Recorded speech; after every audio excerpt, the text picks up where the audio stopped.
Mr. President, they spied on the President of the United States. They used the apparatus of the U.S. government's superb intelligence gathering agencies to spy on then-candidate Donald Trump, now President of the United States.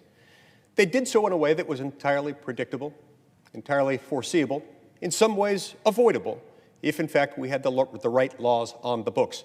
We don't. That needs to change. That's why this moment, a pivotal moment, when 3 provisions of the Foreign Intelligence Surveillance Act are about to expire, this coming Sunday, the 15th of March.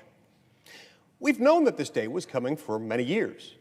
In fact, it was in 2015 when Congress last reauthorized the 3 expiring provisions on any long-term basis. The 3 expiring provisions are, of course, known as Lone Wolf, roving wiretaps, and 215. It is to the last of these 3 sections, 215, that I'm directing most of my remarks today. 215 is only the beginning and not the end of the portion of the Foreign Intelligence Surveillance Act, also known as FISA, that needs reform. We need reform across the board, but the expiration of 2015 gives us a unique opportunity to do that. So we reauthorized it in 2015, knowing that it would come back again for reauthorization in December of 2019. In December of 2019, we were in the middle of doing other things, so an agreement was made within this body that we would extend 215 and the other 2 provisions until this coming Sunday, March 15th. So absent action by this body between now and Sunday, March 15th, those 3 provisions of law will expire. Those 3 provisions of law should not have to expire because we ought to be able to reform FISA. A number of us have been working on this not just for days or weeks or months, but literally years. I'm now in my 10th year in the United States Senate. Basically the entire time I've been working on reforms to FISA, figuring out where its weak spots are, warning my colleagues years in advance that at some point this would be abused. We have to remember what happened with the Church Commission, the Church Committee. The Frank Church Committee a few decades ago in the United States Senate looked at the use of intelligence gathering and concluded that in every administration, basically from Wilson through Nixon, who was the president immediately before the Church Committee did its investigation and issued its report, U.S. intelligence gathering agencies had abused their authority for partisan political purposes, basically to engage in political espionage. We know that this is dangerous. We know that this is bad. We also know that this is just the beginning and not the end of the opportunities for abuse. Consider this. Given the breadth, the wide scope on the authority provided under FISA, and given the fact that the Foreign Intelligence Surveillance Court is able to operate in secrecy and, for the most part, without any type of appellate review, any type of judicial review. These are provisions that are, in fact, vulnerable, susceptible to abuse. So it's not just the President of the United States who has reason to be concerned about this. If the President of the United States has a reason to be concerned about it, as he does, as reminded us only just in the last few hours, issuing a statement this morning indicating that he still has concerns with FISA and that many senators are pointing out the flaws in the reform package passed by the Democratic-controlled House of Representatives earlier this week, and that many have encouraged him to veto that legislation on that basis. But if the President of the United States himself has reason to be concerned about FISA, what about the rest of Americans? This is just the episode that people know about in connection with the abuse that took place in the Carter Page investigation. Had Donald Trump not become President of the United States, we might well still not know about this particular instance of abuse.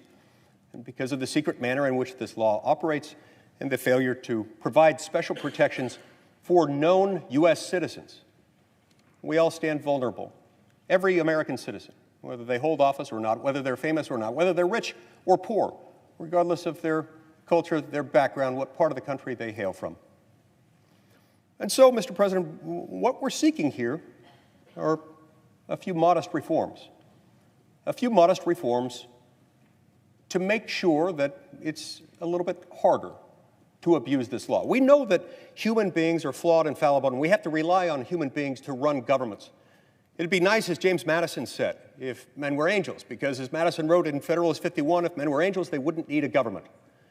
And if we had access to angels to run our government, we wouldn't need all these rules surrounding the extent of the power of government to protect us from the inherent risk associated with the unjust, excessive accumulation of power in the hands of the few. But alas, we are not angels, nor do we have access to angels to run our government. And so we have to rely on rules. The rules that we're proposing are not excessive. They're not extreme. They're actually very mild. Among other things, we'd like to see more robust amicus provisions, meaning provisions allowing for a third-party advocate in the FISA court to be called in under certain circumstances, especially involving a sensitive investigation, involving, for example, a political campaign or candidate, an office holder, a church, media establishment, something like that that operates with express constitutional protection. An amicus ought to be appointed to represent an absent, contrasting viewpoint, to represent American citizens, where American citizens' rights might be in jeopardy. Understanding, as we have since 2015, that these provisions would be expiring first in December of 2019, and then we reauthorized them for a short period of time to give us more time to address these amendments. I have for years been working on proposals and revisions to FISA with this specific expiration deadline in mind. I have not been, nor have any of my colleagues who have concerns about this, unreasonable or extreme in our demands. In fact, for me personally, and I won't purport to speak for anyone else in this, for me personally, I'd be fine with 2 of the 3 provisions being reauthorized without any further modification.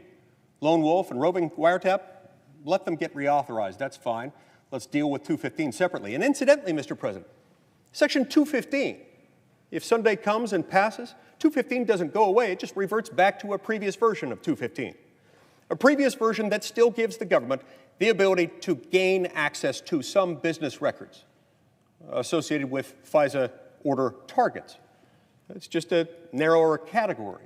Now, we can argue about whether that earlier provision would be adequate or not. Incidentally, inspectors general have looked at this and concluded that the 9/11 attacks were not the fault of the inadequacy of 215.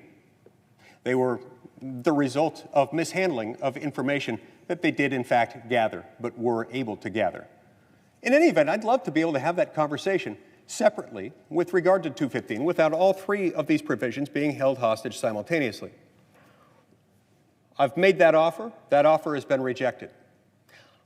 I also think another appropriate approach in this circumstance might well be to give ourselves a 45-day extension.